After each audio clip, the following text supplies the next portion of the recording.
I mean, they look refreshed. They look revived. iRaffer finally got a haircut. So, I mean, these guys look like they're ready. They're just fresh and a little bit more focused than I think we've seen them in the past. Coach Youngbae walking behind them. He's been a member of the squad for a long time now. And certainly, it's been interesting watching Coach Youngbae sort of ascend to actually being a coach. When he was first sort of coaching, I think he was just sort of hanging out with the squad and offering a couple of pieces of advice here and there. But now he's become a really big staple of the team and a big part of what NRG brings to LAN. They've been together for 18 months in every single LAN that they've been playing. This is their 4th LAN that they're trying to win in a row. Cringe Crew, they also have a lot of LAN experience between them, but the 3 of them between Kero, EmilZy, and Shaggyshenk being in London Conspiracy hasn't played a LAN since the last Super Regional. Zyrhoes and Repikas joining them. So it's a mixture of all these LAN players coming together for their very first one. I mean, there's a different, sure, they're very experienced, but at LAN, but they're very experienced at losing at LAN. We've never actually seen Cringe Crew come out and do something.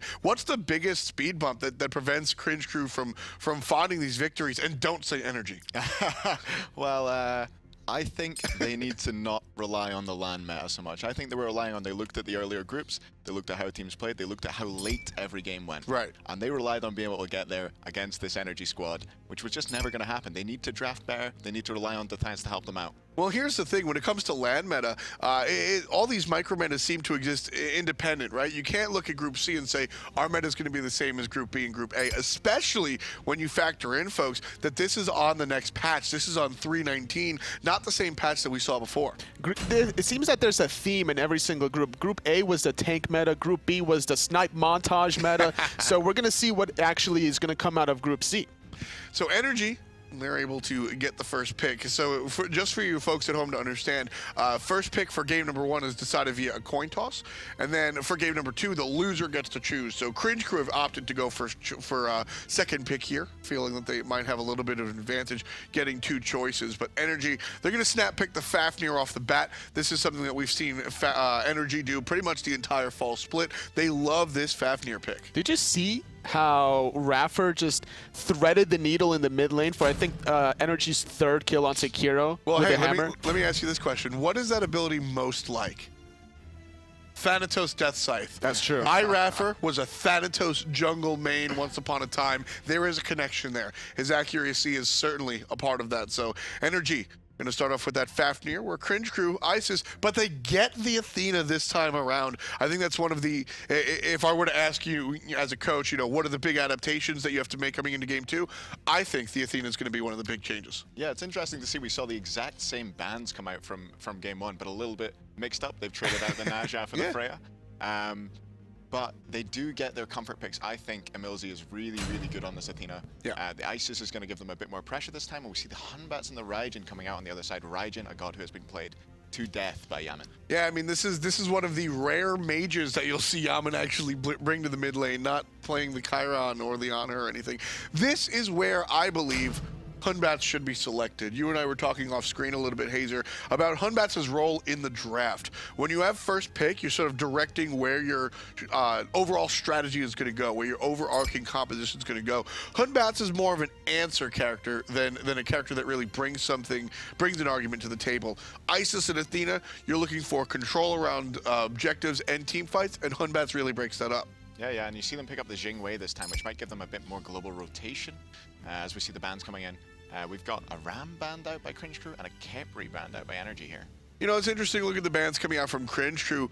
I can't really tell what they're after. I mean, usually there's sort of like a specific strategy. We don't want high aggression. We don't want high initiation. What do you think Cringe Crew are looking in general to ban out here, Totally? Well, it seems that NRG are thinking that this Athena might go in the jungle with this Kepri ban. They don't want to have a double Guardian that they have to worry about. Athena provides really great initiation. Kepri provides really great peel on the flip side. So that would have been a nice little double Guardian setup for Cringe Crew that NRG just denied.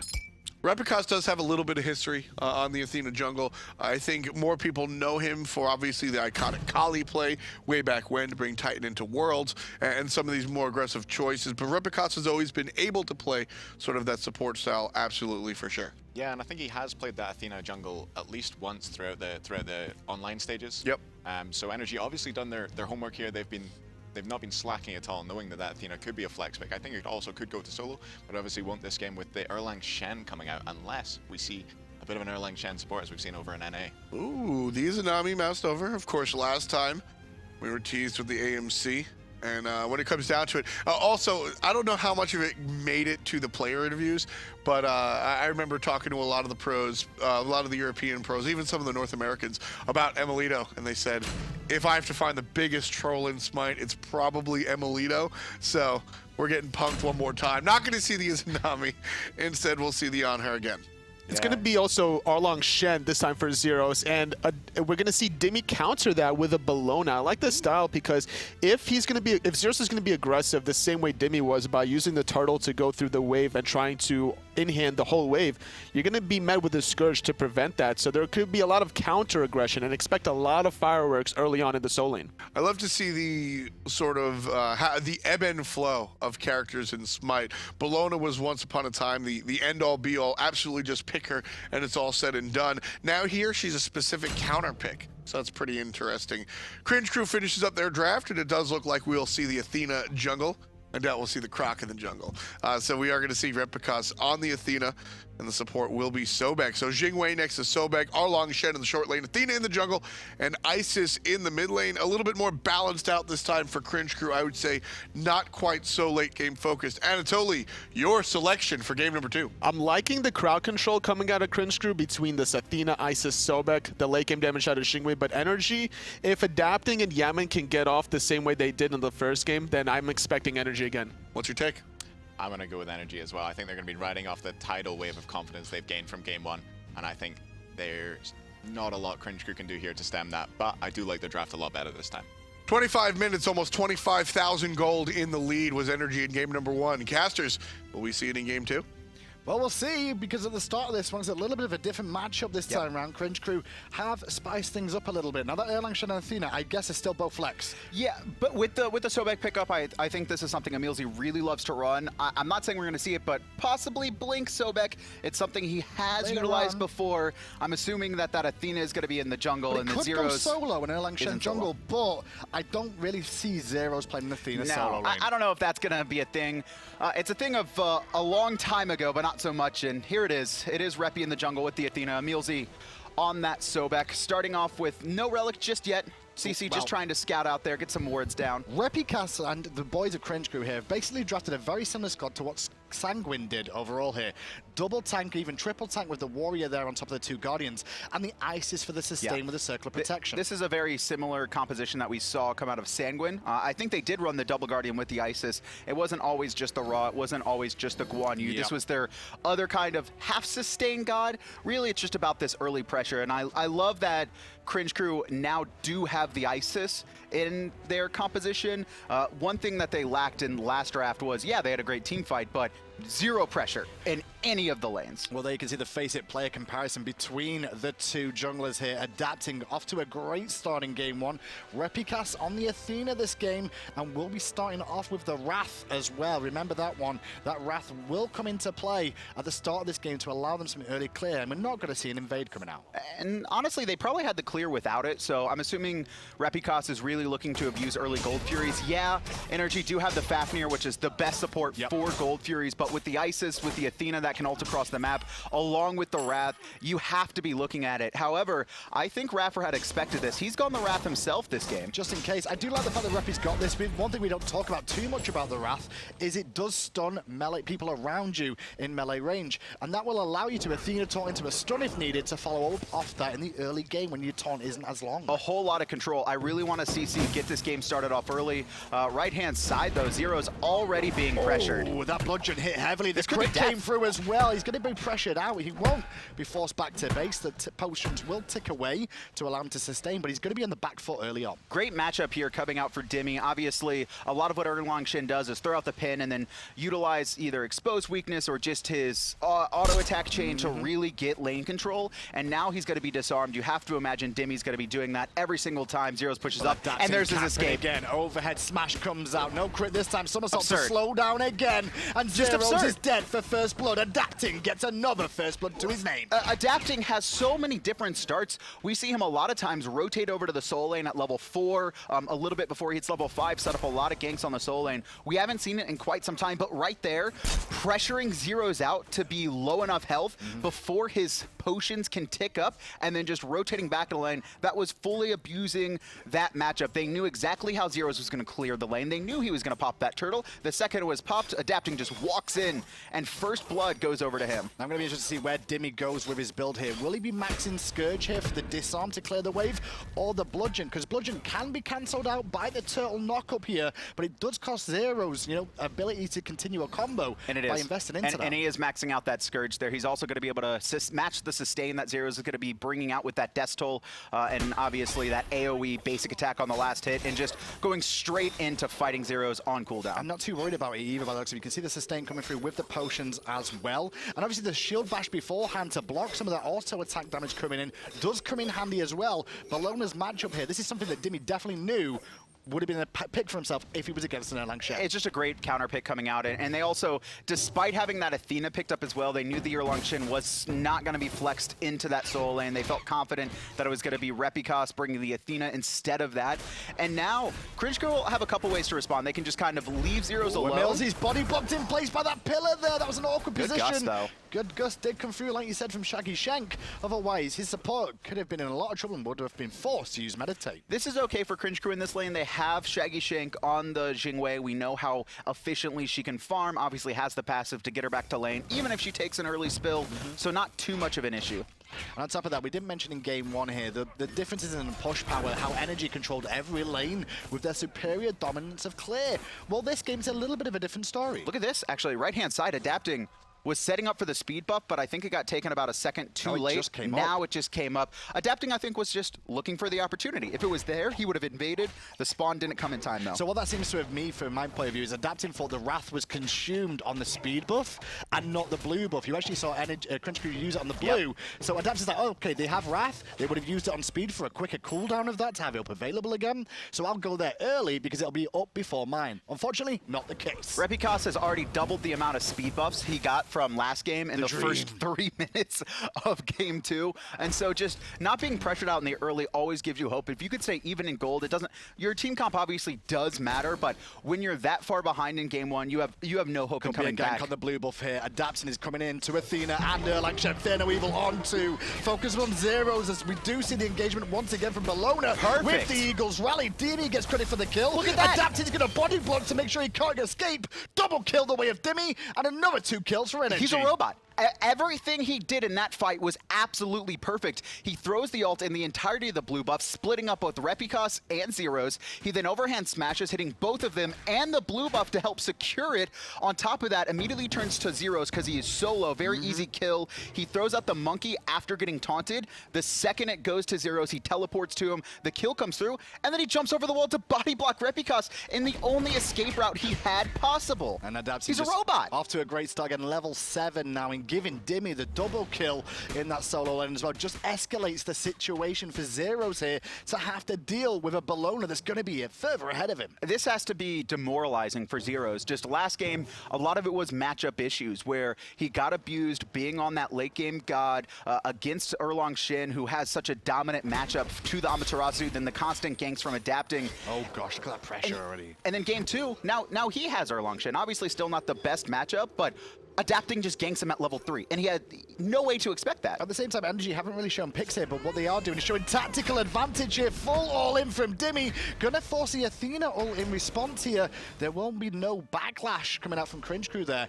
But talking about the tactical advantages here for NRG, they know Zyrhoes can tilt. If you focus Zyrhoes will tilt, and he can cause issues for his team where he's not happy anymore. And it's going to be hard for him to get back into this match, and NRG doing a really good job of abusing emilitoo or abusing emilZy on the left-hand side as well. You know, Zyrhoes is one of the best mid laners in the world. Debatably the best in Europe. A lot of people would argue that. I know there's a lot of names there like Yammyn up there.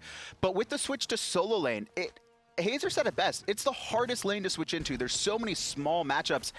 And honestly, Zyrhoes hasn't had a lot of experience against NRG in the solo lane. He only had the one set they played in the online stages. And obviously Zero says that Dimi's his hardest matchup to go against. Well, he's going to find it even harder with that double kill. NRG, though, now starting to rotate towards the left-hand side of the map a little bit more. However, speed buffs are up, and Adapting will want at least one of those, if not both. He wants every speed buff that's going to be given to him. Right now, he is in a position where he could look to contest it. The speed buff has spawned, and Adapting sitting in the mid lane with Yammyn, Raffer looping around, and Raffer might just jump over here and hard engage. We could see this happen as well with Raffer jumping over. He will try and soak experience through the wall for the most part here, unless they overcommit Cringe Crew there. So swinging back around at level 7 now. His support opposition, emilitoo here, level 8 at the moment, and we've seen emilitoo going for these reinforced shoes both games so far. He's also sat in the dual lane for most of this game. Obviously, they're both starting to rotate now, but doing a good job of holding on to this lane. Also, zero pressure onto Shaggyshenk just yet, which is good. Last game, not only were there ganks onto Zyrhoes, but then we saw that gank on a Shaggyshenk, and that's when there was, no hope in Cringe Crew in any lane. Now they're still fine in the mid. They're still fine in the duo. They have a ton of CC as well that they can play around. They probably want to force something before the second relics come up from NRG. Maybe not a massive fight, but look for a gank, look for a bait. Well, Cringe Crew are rotating around for the blue buff now of Zyrhoes, and you can see Adapting was hovering in the jungle at the moment. Dimi's the one going aggressive, but Adapting's going to start the buff. He's got a rotation coming in from Yammyn and Raffer too. This is a full 4-on-4 right now. Pin on the right-hand side. Blue buff is stolen, but Yammyn's in position. a lot of trouble. Stun doesn't away. Connect. And now the engagement comes out with the Eagles rally from Dimi. Support there from Raffer as well as the dot damage comes through, but Yammyn falls down. Repikas got to the backline, very important from him, but Raffer takes out Kero, and you can see how good Fafnir is against an ISIS. People have said it before. Double kill for Raffer. The support is going off as well. And they're chasing him into the tier 2 as well. The body blocks, the stuns, 2 more hits onto Zyrhoes. Dimi's not going to be able to secure it. NRG playing safe, but they definitely come out on top. They take a 2-for-1, only losing Yammyn. They steal this blue buff as well, continuing to keep Zyrhoes under pressure. And again, Adapting, just holding his ult that whole fight. I love what he did there. He waited until all the relics were burned. He waited for the stuns to come through from Fafnir, and he knew that Cringe Crew were going to have to react, and then he got that perfect 3-man Fear No Evil in the end. Tell you what, if that hammer would have hit earlier on, that would have been a dead crocodile in the mid lane, but instead he will be forced to meditate after the Desert Fury came out there from emilitoo as well. So it's 5-1 already, and that was NRG forcing that fight more than anything else. Again, and we saw them just trying to invade. They feel very confident in the lead they have, mostly in the solo lane. Zyrhoes is very far behind. I think Dimi had the Witchblade completed, if I'm not mistaken. No, there. He was tier 2 at that Only point. tier 2. But he has been working on it again. I was going to ask you about that too, because we used to see Breastplate. Breastplate was the standard go-to. Why are we seeing more Witchblades now? Obviously, Breastplate's going to be better for yourself. You have lower cooldowns. You're going to be able to get more bludgeons off, more scourges. Your ultimate's going to be up, very often. It's already a pretty low cooldown. But the Witchblade is just going to be better for the team. If you are forcing these 3v3s and these 4v4s, it's going to reduce so much attack speed, so much power in an aura around you, and that's just more beneficial to your team. But Dimi level 12 here, goes try and stop the back of Zyrhoes. Did use Eagle's rally there. You can see Zyrhoes has used his ultimate as well in that engagement. So Dimi still controlling this lane. Only a level lead, however, which shows that Zyrhoes is doing a very good job, considering he's lost his blue buff both times, of staying in this lane. And 1,000 gold, I mean, that's pretty massive at 9 minutes, but considering how far behind he's been, that's okay. And you can see here what Athena is going to be able to bring against Dimi. That taunt, really good against Bludgeon. There's actually a lot of counter to that coming out of the Cringe Crew lineup, which also might have encouraged that Witchblade instead of Breastplate start. Left harpies have been started by NRG. Waiting around the corner was Yammyn there, looking for the damage with a percussive storm. Not going to find it though, but they get what they came for, which was those harpies. But still, Cringe Crew have yet to force a single thing. They have just been reacting to NRG now both games, 2 games in a row. And it's going to get to the same point. This is a lot less one-sided than game 1, but still a 3K lead. NRG haven't really been pressured. They got ahead in the soul lane, and they've just been abusing that matchup. I mean, to be fair, last game they didn't get a kill. So, like, it was always going to be better once They're you got a already kill. doing better. Yeah.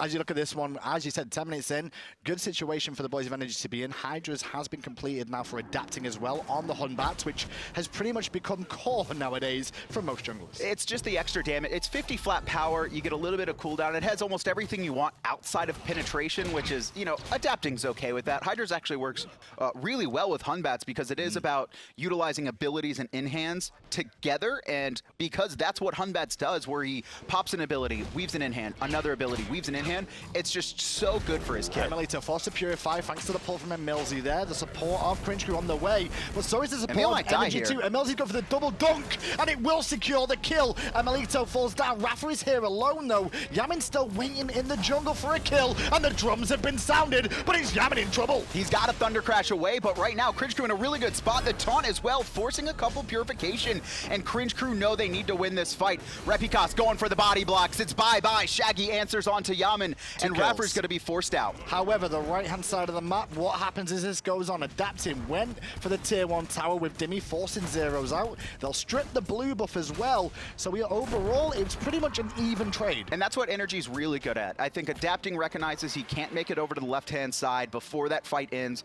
Maybe he can pick up a kill in the end, but instead, just utilize the 2v1 you have on the right-hand side of the map. Force out Zyrhoes once again, which you've been doing consistently 2 games in a row. Get that tower. You don't get a kill, sure, but you negate a lot of what Cringe Crew had just gained for themselves because of that. Well, should you have gone for Gold Fury there over the tier 1 tower, do you reckon, for Cringe Crew's point of view? I mean, it is around 12 minutes in the game now. Fafnir Weaver was used by Adapts on the right. We could see, we know it was down, so that means Zyrhoes should have told his team. They could have potentially looked for that. It's possible. It would have been risky, but at this point, I think you need to make risky plays if you're Cringe Crew. When you're up against players that never miss an ability, and we've already seen it from iRaffer, like, hitting Jing while she was using her agility after knocking herself up. On just Raffer, doesn't miss. But he hits a hammer. Spirit Ball comes out too. Fafnir Weaver over the top. Pressure onto Kero. Forced back on the tower. Yammyn, not the best day for him so far today. Shaggy's going deep. No, he wants to go in. He's going to find Raffer. Denied and teleport in as well. He's saying, come on, Cringe Crew. We need to play this game. We're taking on the world champs. Yammyn's in trouble. He falls down too. And they turn their attention to the Gold Fury. Now this is a Gold Fury time. The teleport coming in from Zyrhoes as well. They have the Isis ultimate. The Wrath is down right now for Raffer. Wrath down for the Athena as well. And you can see Dimi doesn't want to give this up for free. He's going to jump in, but it's too late. CC secure Gold Fury. But can they get any kills out of this energy? Maybe it's the other way round though. Focus onto Dimi, but too round low. the back is Adapting, waiting for Dimi to bludgeon, and Dimi will fall down. Adapting will clean up Shaggyshenk at the back though and immediately disengage. It ends up a 2-for-1 as Yammyn died before the Gold Fury. All right, Cringe Crew down almost 3,000 gold. They've now negated most of that lead, only 1k in favor of NRG. Adapting has swung back around. He's going to jump over. His ult's down, and he's turned on. Wingus comes through. Repikas gets another kill and pulled into dangerous Raffer. In goes Repi again, but he's not got a taunt available. 7-6, and Cringe Crew have just brought this game back. Shaggyshenk, all-star of that entire sequence for me. We see him go aggressive. He knows where iRaffer's going to jump after he got plucked under the tower in mid lane. He lines up the kill. He dashes forward, and then he stops Dimi's teleport. Yes. That was the biggest play in that sequence for me. He ignored the player right next to him, made sure that Dimi wasn't going to be in the factor in the fight. Zyrhoes teleports in later, and then off of that, NRG's come in one by one. Normally, I would say Cringe Crew, like Shaggyshenk seemed overly aggressive there by going I was against the team, surprised too. But maybe it's the fact that he knew the abilities were down. I won't give him the credit for that. If he knew the abilities were down, he knew he was safe there. He managed to take out the TP, and the team managed to rotate round and support him as well. Cringe Crew they have to be feeling much more confident. Obviously, game 1 went atrocious for them. Game 2 was starting off not just as rough, but still pretty rough, and now they've been able to fight back into it. And this is the composition that Cringe Crew drafted, and we're really seeing the strengths of it.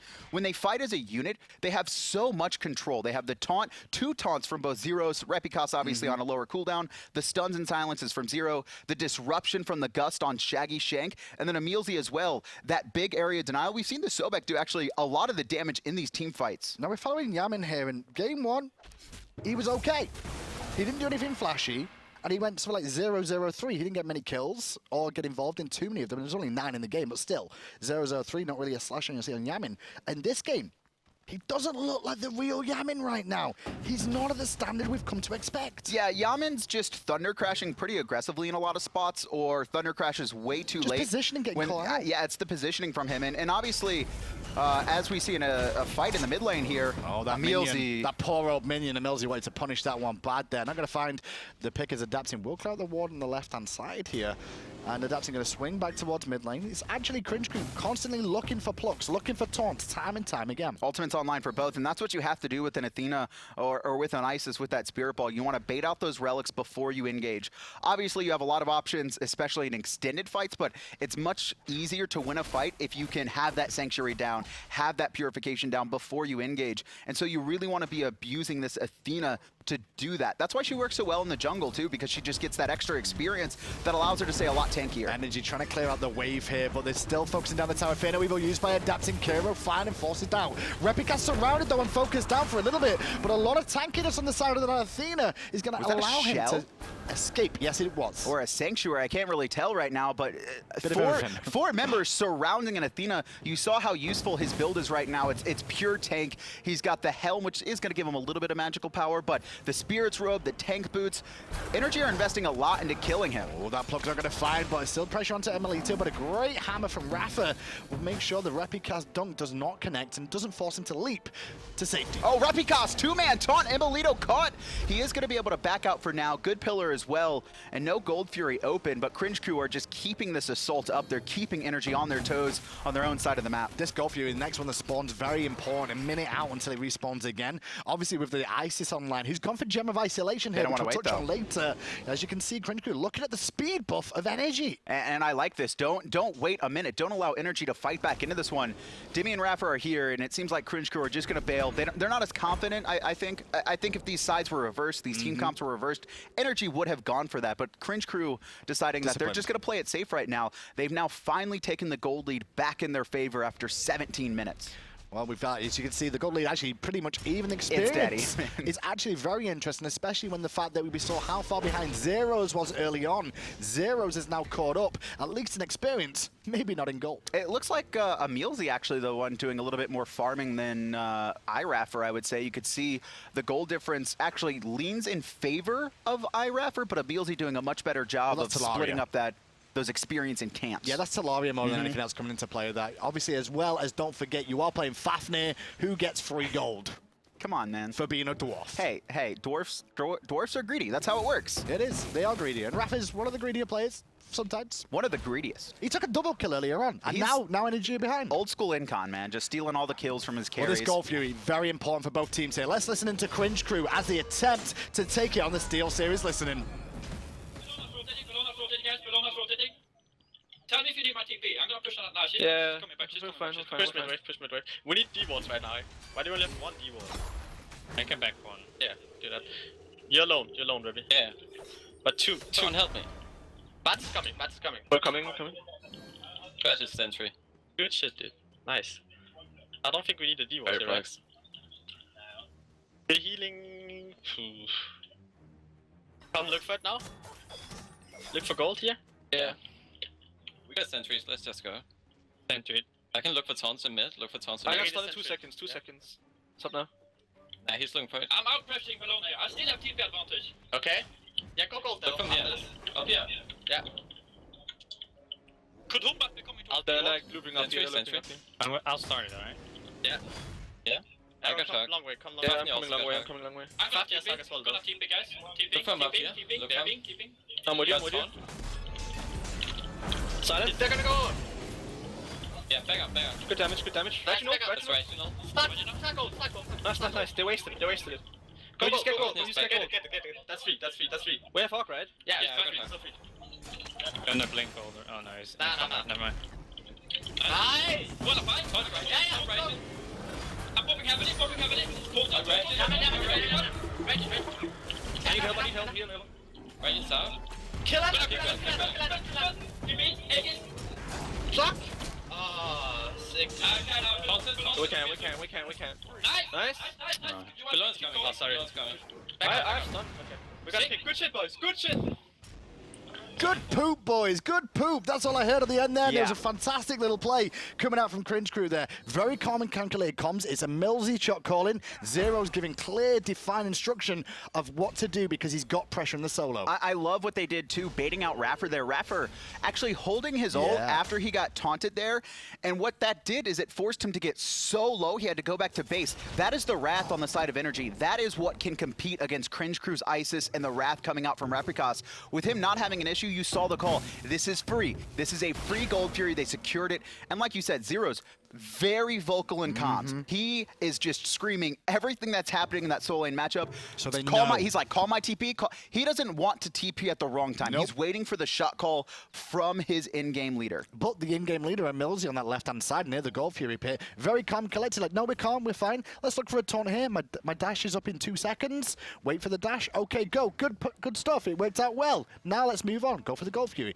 Clean, calm, collected. Cringe Crew need to be this way, facing the world champions. And this is Sanguine's comp, or very similar to it. The Isis, the Double Guardian, even the the Warrior in the Soul Lane. It's just such a tanky lineup, and if you can stay even, it's so effective. We saw, again, a 4 or 5 man Fear No Evil coming out from adapting, but he didn't have his Titan's Bane online yet, so he doesn't have enough pin to shred through these front liners that have built so incredibly tanky. And without his team in position to follow up off him, he's not going to be able to make a highlight play by himself. And we mentioned this is a very similar composition to what Sanguine ran in Group A here. The world champions have to answer this back and show the world how to deal with this tanky lineup. At the moment, it's not working. They still have a great composition. They have a lot of control coming out of Batz. They have a lot of damage coming out of the Raijin. Although he's gone for the Warlock Sash and he hasn't really been able to stack it up. On 2 into the jungle. Spirit Ball, Wow. knock up as well. Dead. Burst is good. Forced away at both the boys of energy. iRaffer is already dead. Adapting Again. comes in at the end,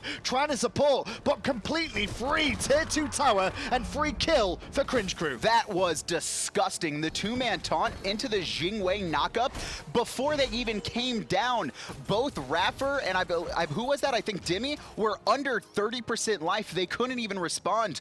Fire Giant is going to be picked up on the right-hand Don't think they side. can steal this, but Adapts is going to come and try with Dimi as well. Already, the Fire Giant is down. Yammyn used his ultimate there over the wall. Now Yammyn's trapped in place. Forced to Thunder Crash away, but Zyrhoes giving chase. Going to try and get in range with the sprint as well. Sanctuary already down. Yammyn getting body blocks, and now the support is here. The pin from Zyrhoes will help secure the kill, as meanwhile, emilitoo doing his best split push impersonation of DJ Pernicus. He's probably going to get this. Oh, actually stunned and could be in a little bit of trouble. Minion's still underneath. Phoenix does get picked up, and this is where NRG are so good. Not only that, but we saw them start split pushing mid lane. So even though Cringe Crew are in such a good position with Fire Giant, a couple thousand gold lead, now they have Fire Minions to deal with on the left-hand side. NRG were also able to, I believe, take that tower in mid lane off that split push. Very Cloud9-esque. I would say Cloud9 kind of taught them this style of play at SWC last year when they were able to beat them, coming back with those Giannis global rotations and split pushing. And we saw that at DreamHack Masters as well. They did the same thing. Eager, when they were behind against Eager, they made the boys of Eager make a decision. Do you want Phoenixes or do you want Fire Giant? Cringe Crew chose Fire Giant. This is why NRG are so good, because not only do they know how to just snowball a game out of control in game 1, but if they do get behind, they know how to play around it and delay a game. Where we saw Cringe Crew last game just kind of sit back and let NRG take everything, NRG are just rotating across the map, splitting up, and just trying to keep the farm as equal as possible. But this is a good call from Cringe Crew. Go to the left-hand side where the Fire Minions are. Take the towers down, and we'll see if NRG look to defend this one. It won't look like this, but they will fall back for the tier 2 in mid. They seem to be playing incredibly safe and calculating right now. The tier 2 in mid, Gold Fury is about to spawn. Cringe Crew likely to just take those and back up, spin that gold, and then take a fight with the last 2 minutes. Because now Fear No Evil from Adapting is going to come off the back line. They're engaging on the front at the same time here. Drums of War come out as well. EmilZy's so tanky, as is Repikas, that they don't take a whole lot of damage. NRG still trying to commit for this fight. The shell is popped. Zyrhoes takes out Dimi. Frontliner down for NRG. NRG hold. And now the regen of the Fire Giant is going to start coming through. Yammyn and Adapting, the big players in those engagements, but it looks like Cringe Crew still want to fight this. They didn't lose a single member. Nope. They're able to take out Dimi as well. I thought, you know, Cringe Crew might have backed out of that, but after they got that kill on Dimi, it was free, and this lineup is so tanky, and honestly, NRG played it close to perfect. In goes Repi again. Good pillar coming out from emilitoo. Slow the Spirit Ball was huge, and emilitoo is dead. Shaggyshenk credited for the kill. The Phoenix in mid falls down. Cringe Crew on the offense. We just talked about how the statement from last game was that NRG aren't going to drop a single one, but Cringe Crew already fighting back. This could be a split right now. Second Phoenix is going to fall.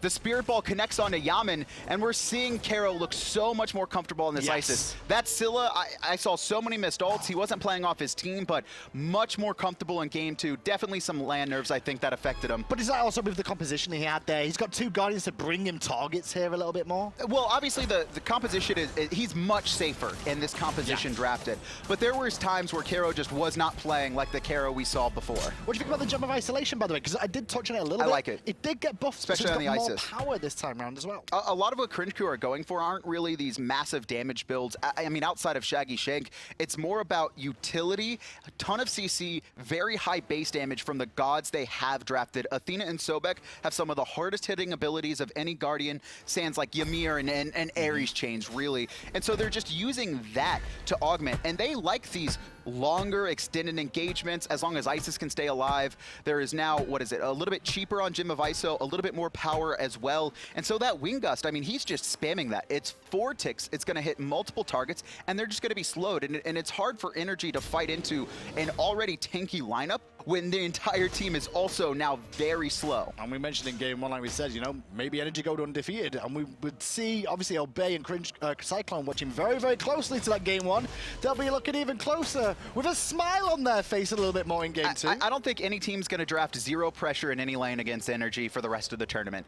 NRG got a very, I don't want to say lucky game, but they definitely just outplayed Cringe Crew in that draft. It was brilliant from them, but Cringe Crew are just like, okay, we're done. We're just going to tank up against this team. And they've invested a lot into Zyrhoes on the right-hand side that didn't come for anything at the end of the day now. Now they can swing around to the right, forcing the ultimate, but the plug going to be forced, which gets the purification, sorry, not purification, the Magi's Blessing off of Dimi as well. And emilZy knew that. Dimi knew it too. He was trying to ult. He didn't really want to get plucked there. He didn't want to get CC to death.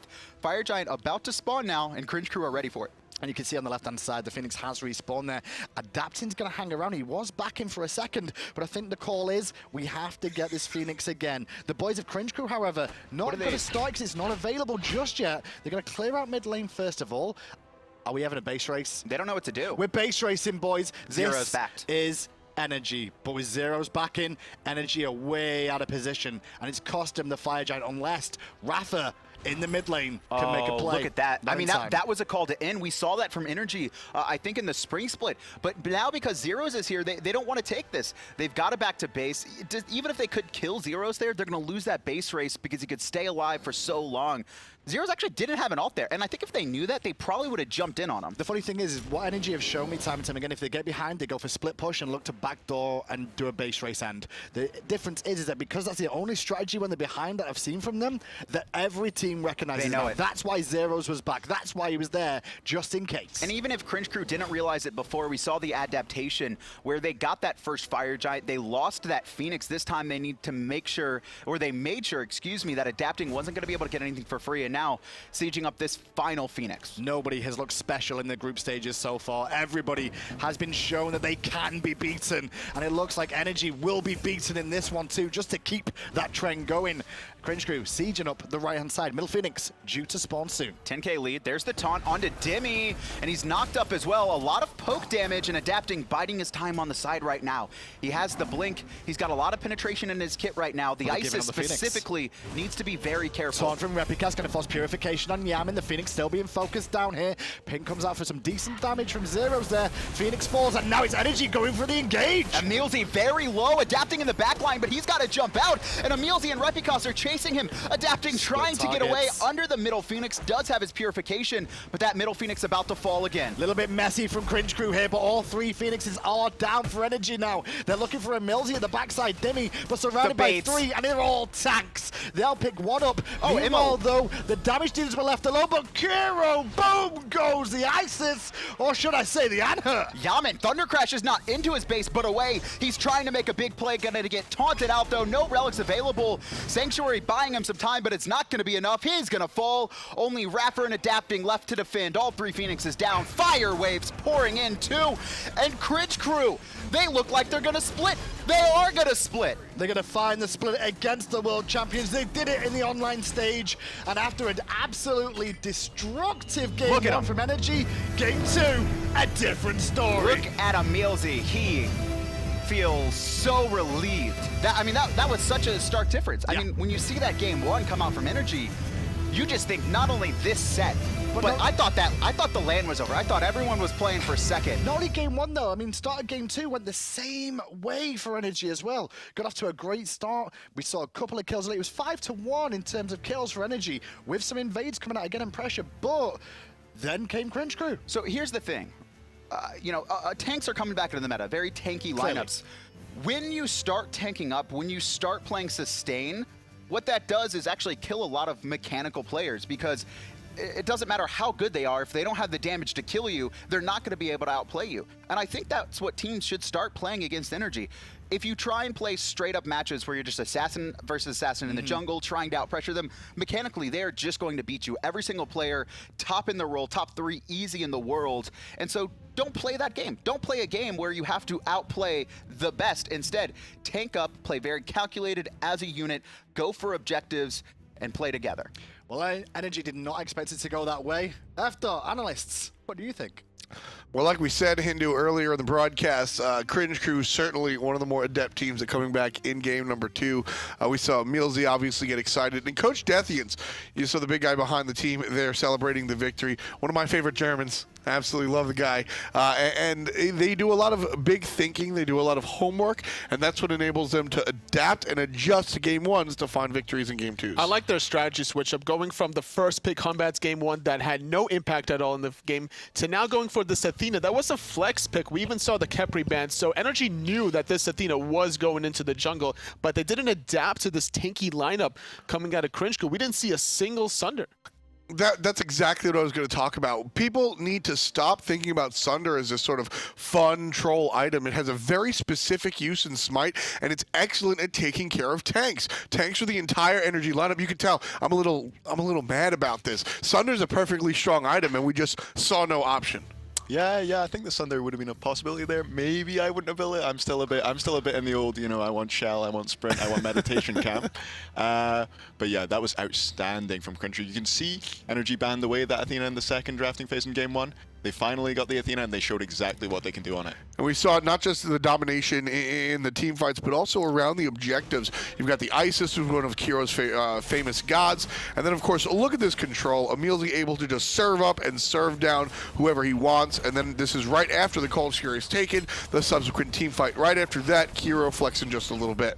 Sobek and Athena are the best 2 Guardians that you can have, because they can both do the same thing. They can go in and engage, or they can sit back and peel. So it just depends on who has the better positioning to find that engage. It's a lot easier for Repikas to find the dash town. We even saw around that tier 2 tower on the right-hand side, that one taunt set up the Jing knockup into the Isis stun that just completely deleted the 2 tank front lines from NRG. Complete domination this time around. Nice little turnaround from game number 1. You can see right there the player damage just about even down the board. The problem was effective damage. And the thing was, the last game, Cringe Crew didn't get a single kill. It took them up until the 7.5 minute mark or so of the second game to find their first kill. And now they won this game with a 10-kill lead.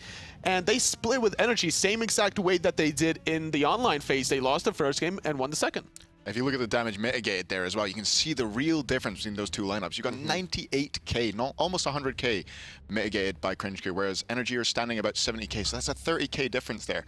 So the amount of damage that NRG did, or tried to do rather, was more than Cringe Crew, though they just could not get through those protections. And I think that NRG, they had a small window to actually win that game during the Fire Giant Siege, during the split push coming out of emilitoo to get that left side Phoenix. And then I think they all wanted to get that last end game winning push. They all grouped up, but unfortunately they walked over a ward, so we didn't see that play come out. You know, for me, it really was not just the fact that we saw Cringe Crew play the gods that they did, but it was how NRG responded. They all sort of walked one by one into many situations and many different team fights. But as it holds, the support strategy does win one more time. We've got aggro next to EmilZy, the support player. Let's talk to him now. What a way to start off Group C here in Alpharetta. Awesome start, a split with NRG. I'm here joined by EmilZy from Cringe Crew. That was the most dominating performance I've ever seen in game 1, possibly. Yeah. And then again in game 2, you guys controlled the game. How do you go from getting, wiped, basically, shut out in game 1 to that performance in game 2?